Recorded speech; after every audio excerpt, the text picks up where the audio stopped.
asalaamaaleykum waa Sénégal asalaamaaleykum waa diaspora tey ñu ngi seen émission contribution di dalal sunu xarit sunu benn militant bu PDS di Mouhamed Ndiaye bu UJTL à fii Saragossa. waaw semaine bi passé nag doon wax ci affaire emploi mais eggul woon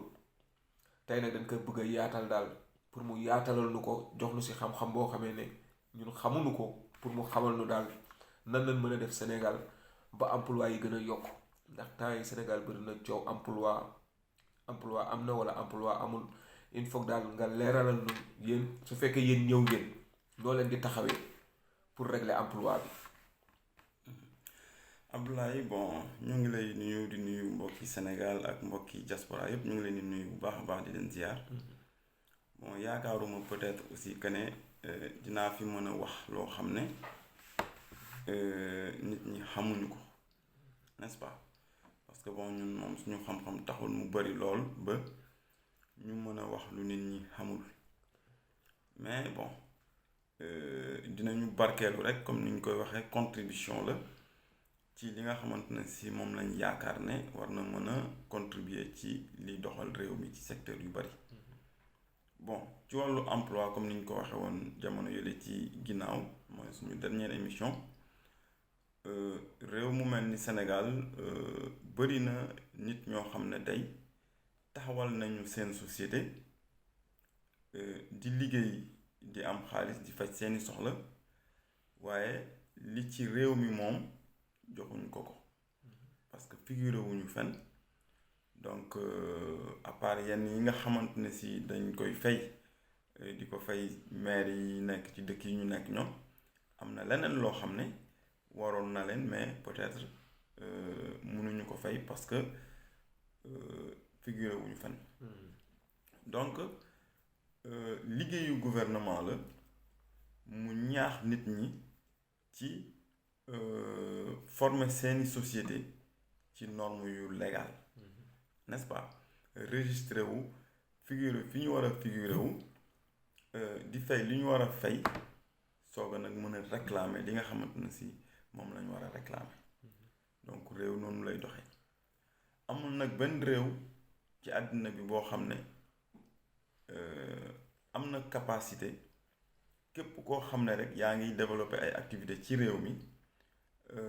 mu mën la registrer, parce que ñun fii ñu nekk sax di nga gis ne am na ay nit yoo xam ne peut-être ñu ngi développer ay activités yoo xam ne di ci faj seeni soxla te li leen war ci réew mi fii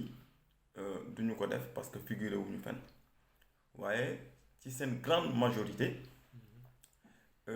sociétés yi figuré nañu fi ñu war a figuré.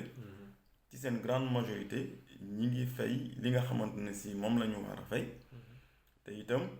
boo xoolee dëkk bi li nga xam ne ñi ko jiite xaalis boobu li ci ëpp ñu ngi koy def fi ñu ko war a def. noonu la réew di doxee. donc suñu réew Sénégal bien sûr mën nañu multiplier li nga xam ne moom mooy création de l'emploi. loolu mën a nekk la. bon dafa am nag ay liggéey yu bari yoo xam ne dañ ko war a accompagner loolu, n'est-ce pas? ñu ñaax nit ñi ci ñu créer seen ay société ci norme yu légal, ñu ñaax leen donte ay tailleur lañu, donte ay mécanicien lañu wala ay menuisier, ñoom ñëpp ñu structuré wu, gouvernement bi appuyer leen, ñu former nit ñi, former ndaw yi ci xam-xam bu sell bu leer nañ, ci création ay mbir yoo xamante ne si ay jumtuwaay yoo xam ne dañoo méngoo ak ñun suñuy soxla, méngoo ak suñu culture, méngoo ak suñu ay bëgg-bëgg ak suñu ay valeur. parce que comme ni ñu ko waxee ci émission ba le passé, tubaab yeeg naar yeeg ñépp dañoo xool seen environnement, xool li ñuy soxla ñoom, ñu créer ay mbir yoo xam ne dañ leen di faciliter seen ay activités. noonu la réew di doxee ba sax nit ñi mën nañu xool fi jamono toll, ñu créer mbir boo xamante ne si wër na leen ni jamono soxla na ko, nit ñi bëgg nañ ko, yittewoo nañ ko, ñu créer ko, commercialiser ko. donc réew mu mel ni Sénégal am na capacité, am na ay nit yoo xam ne mën nañu def loolu, mais il faut que ñu mettre les moyens mettre mécanisme bi encourager leen ci loolu te itam jeunes yi nga xamante ne si wax dëgg yàlla dañuy toog ci bërëb yi di amee ay waxtaan yoo xam ne peut-être ñàkk activité moo leen ko yóbbee centre des jeunes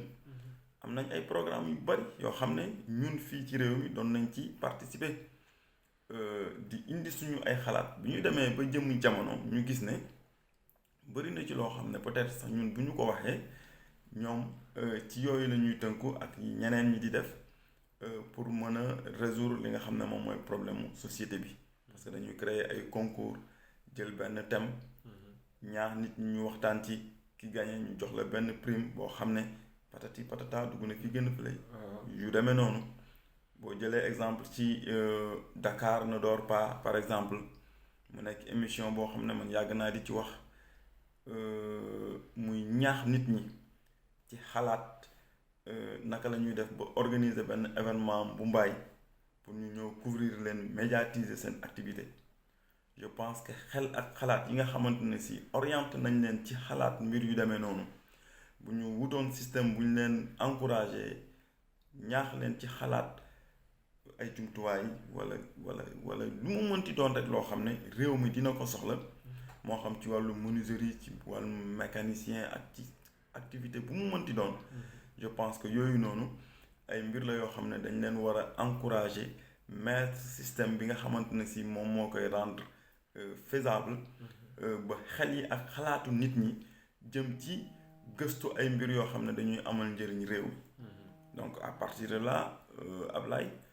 je pense que am nañu élément boo xam ne dina la orienter tuuti ci li nga xam ne moom mooy faisabilité wu ñun proposition yi nga xam ne moom la ñuy joxe. waaw Mohamed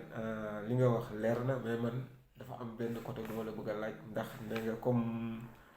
télé yi nuy organiser seen ay mbumbaay rek la ñuy organiser moom organiser wuñu pour lu jéem a avancer le Sénégal ñoom seen organisation yëpp kon affaire mbumbaay la li nga wax dëgg la mais dafa am lu ma la siy laaj kon télé yi tamit seen loxo mi ngi si affaire bi.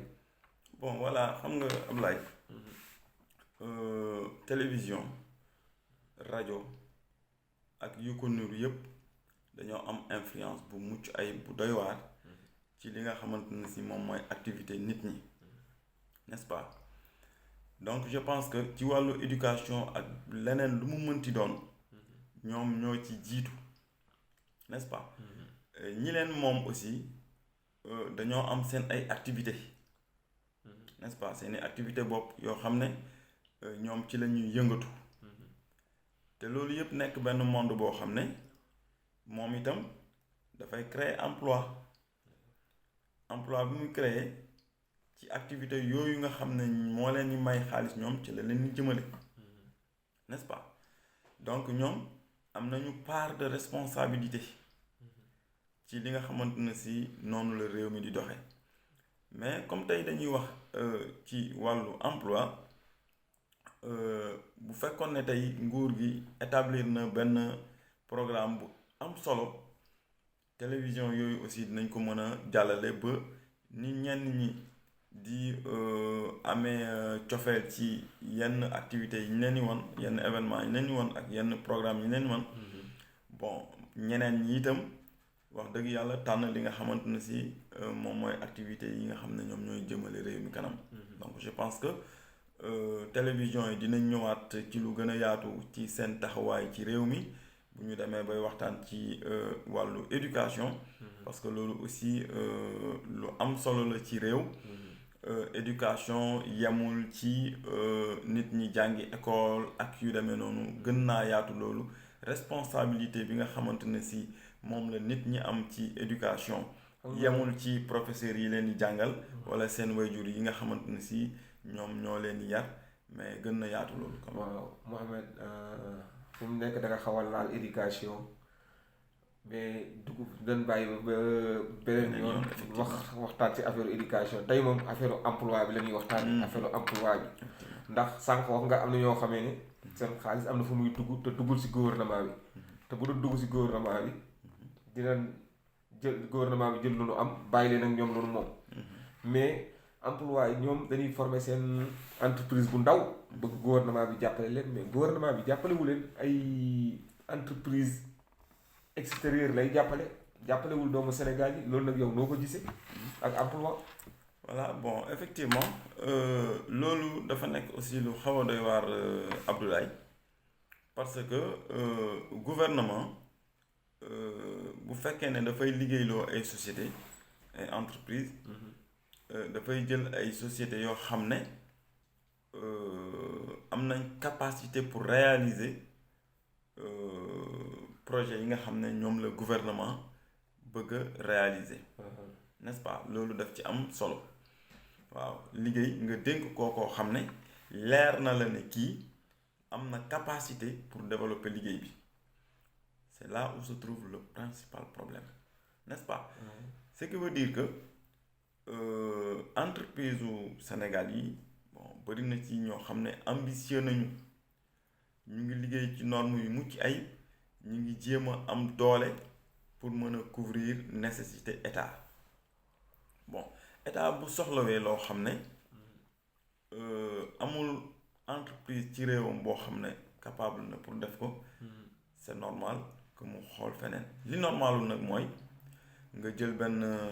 benn liggéey dénk ko entreprise boo xam ne bitim réew la nekk jamono bi nga xamante ni si liggéey boobu muy liggéey am na entreprise boo xamante ni si mën na ko liggéey ci sa réew beneen bi mooy su état jëlee liggéey teg ko ci loxol entreprise boo xamante ni si dafa jóge bitim réew entreprise boobu nit ñi nga xam ne ñoom lay utiliser pour réaliser liggéey boobu nekk ñun suñu doomi réew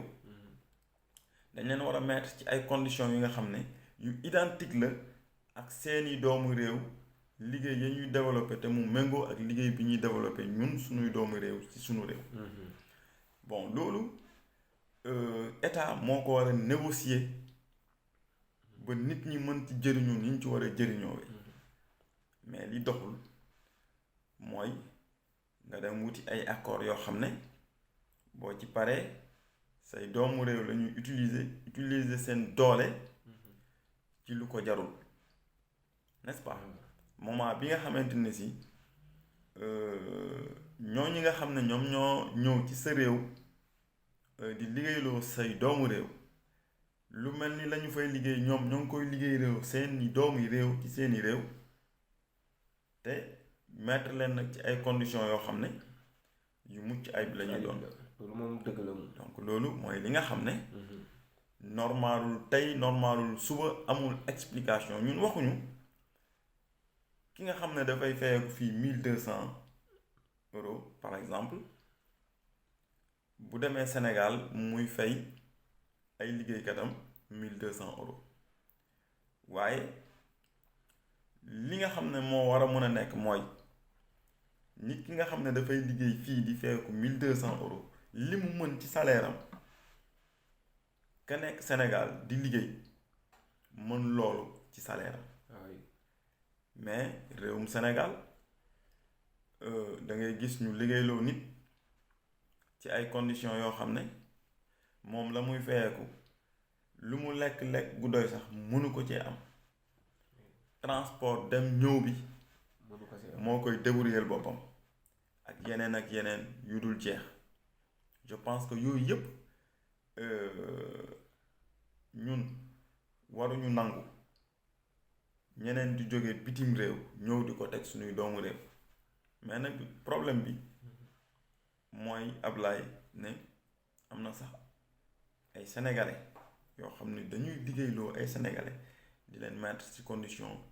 yu gën a yées yi ma lay wax ni donc ñun bu ñu mënee loolu ci suñu doomu réew évidemment kon transfert bu fa ñëwee dina ko def suñuy doomu réew effectivement n'est-ce pas mais nag man li nga wax dëgg la mais lépp ci état bi la man état bi laa gis moo deful waru garab beneen bi yow waa emploi ministre de l'emploi ñoom ñi ngi naan chaque année dañoo doon wax daal ne chaque année dinañ jël lan 500 000 emplois mais léegi jeunes yaa ngi gën a taxawaalu encore clando yi chauffeur clando yi si emploi yi leen bokk ñoom ñi ngi liggéey si emploi yi leen bokk est-ce que ñi ngi contribuer si gouvernement bi wala contribuer wul. bon xam nga Ablaye nag Sénégal dafa doon réew mu particulier waaw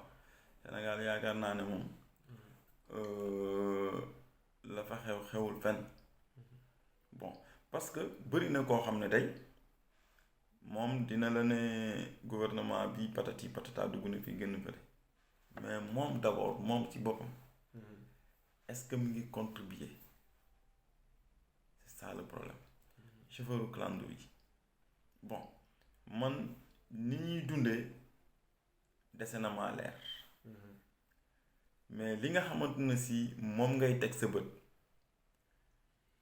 boo demee walla ba nga fa nekkee daf lay jàngal que ne wax dëgg yàlla ñoom seen xaalis yaakaaruma ne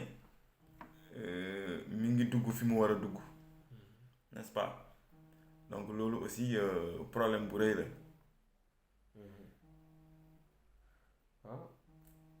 waaw loolu moom problème bu rëy la ndax affaire bi dama xamul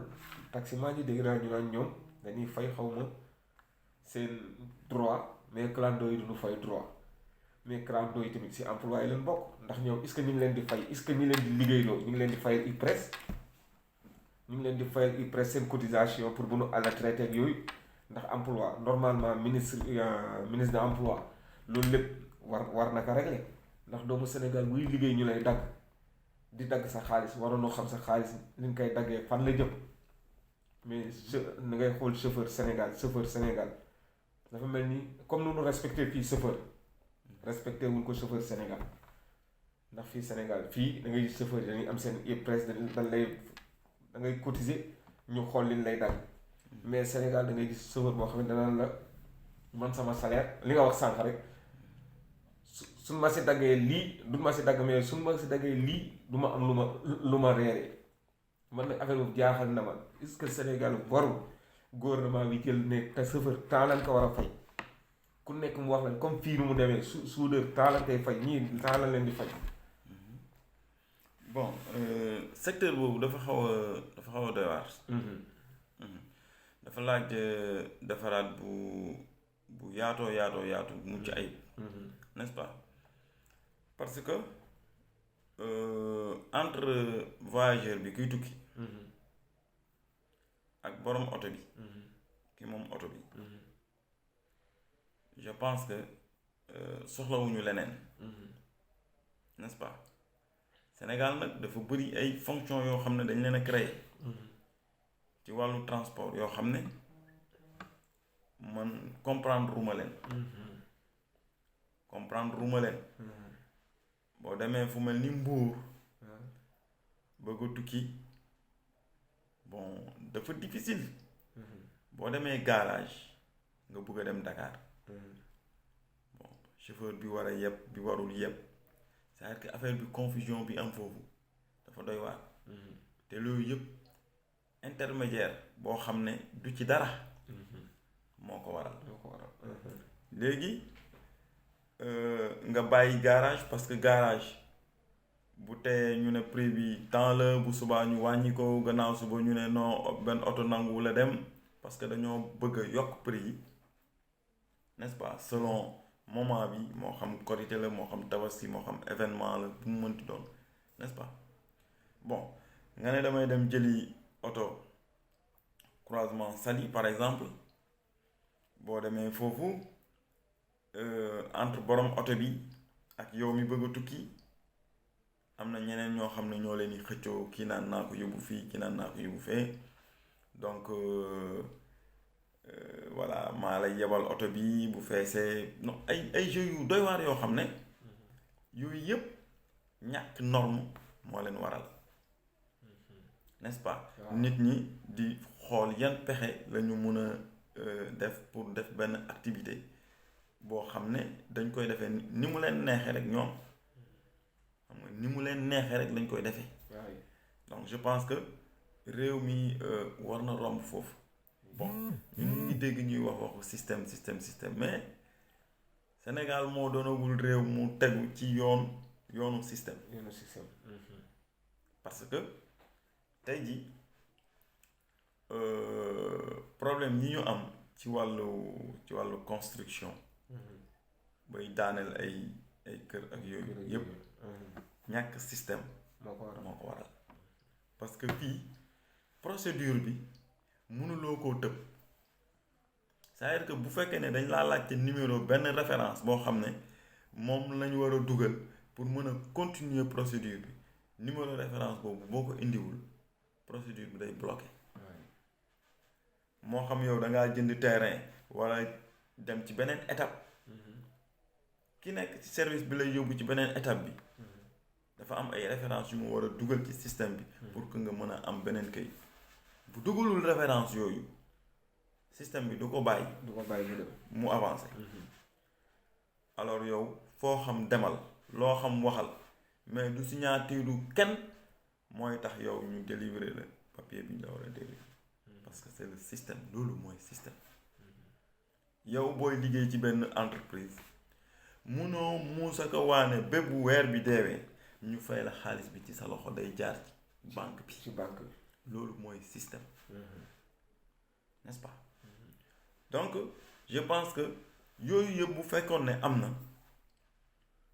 te nag toll nañu ci mu am ñoo ngi ñuy proposer système mais waxaguñu système donc ñun dañuy bañ bu ëllëgee bon voilà ñu indi ñu ay yeneen compte dañuy wax bi mu leer nañ ñu xam fi ñu jëm n'est-ce pas donc je pense que transport li ma la ci wax nii rek war na la wan ne dañ ko war a jàngataat de A à Z ñi ci war a bokk ci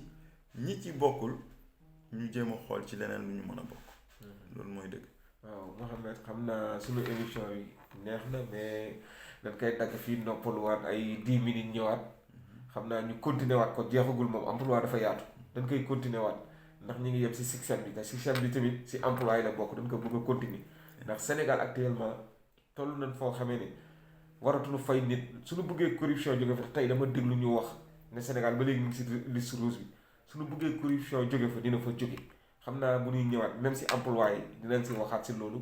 ñu bàyyi leen ñu ngi leen di gërëm di leen sant xam naa ay 10 minutes ñu ñëwaat incha allah.